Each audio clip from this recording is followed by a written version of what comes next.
before believing everything you hear.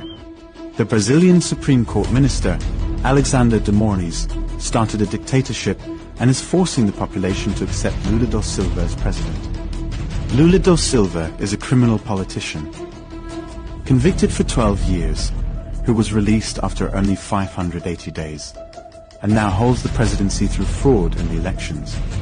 Electronic voting machines were manipulated, resulting in 4 to 5 days of peaceful protest against corruption, the biggest demonstration in human history. In the wake of Lula's official ceremony on December 12, 2022, Alexander de Moraes declared war on the population.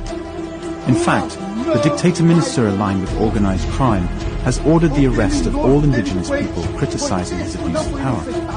7 indigenous tribes in Brazil claim their voting machines returned 0 votes to their candidates, and they are being arrested for questioning these counts. It's so absurd that it's nearly impossible to believe this is Brazil rather than Venezuela or China. But the dictatorship being implemented is exactly the same. In the meantime, Alexander de Moraes is protected by a kind of Gestapo police, the same strategy as Hitler. But on the streets, a fake war is being stoked by infiltrators from the extreme left. They terrorize non-violent protesters and local homeowners. Exactly the same method was used in the Capitol case in the USA. It's a premeditated action by the extreme left-wing Black Bloc and criminal supporters of Lula da Silva, the leader of the gang.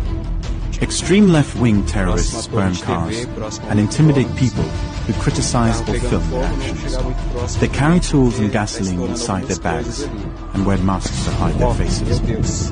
There is no doubt that these are not Brazilian patriots fighting corruption. Their 4 to 5 day protest was peaceful, without violence, without crimes, and there wasn't a drop of rubbish on the ground. This was a very badly organized attempt to manipulate public opinion by the extreme left.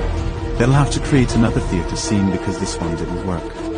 They are trying to paint those fighting against criminal politicians as violent and criminal, just like Hitler did in the past. As predicted by producer Will Lissel on September 6, 2021, in England, the new Hitler was born during the pandemic. It happened in Brazil, and now we see the results.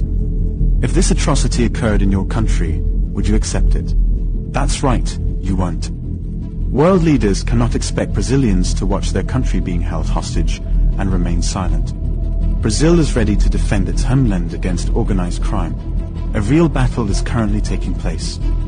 It is the first time in the history of humanity that a country has been able to continue a campaign against corruption and organized crime for 4 to 5 consecutive days. Brazilians are changing the course of history worldwide.